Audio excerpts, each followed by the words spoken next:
சொல்லியிருந்தார். கடல் வத்துனதுக்கு அப்புறம் தான் நான் மீன் சாப்பிடுவேன்னு சொல்லி கொக்கு காத்துட்டு இருந்துச்சுன்னா, அது குடல் வத்தி தான் சாகும் அப்படின்னு சொல்லிட்டு.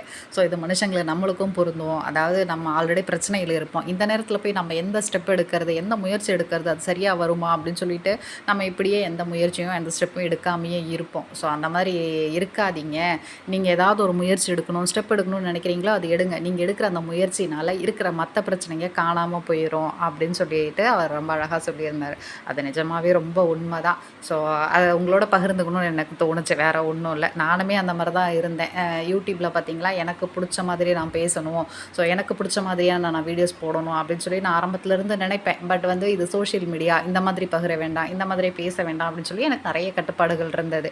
ஸோ இப்ப ரீசென்ட் டேஸ்ல பார்த்தீங்கன்னா, நான் போடுற வீடியோஸ் எல்லாம் எனக்கு புடிச்ச மாதிரி நான் பேசி போட ஆரம்பிச்சிருந்தேன். ஸோ ஹஸ்பண்ட் பார்த்துட்டு நல்லா தான் இருக்கு. ஸோ இதுவே கன்டின்யூ பண்ணு அப்படின்னு சொல்லிட்டு அவரே வந்து அப்ரிஷியேட் பண்ணியிருந்தாரு. என்னோட வீடியோஸுமே நல்லா வியூஸ்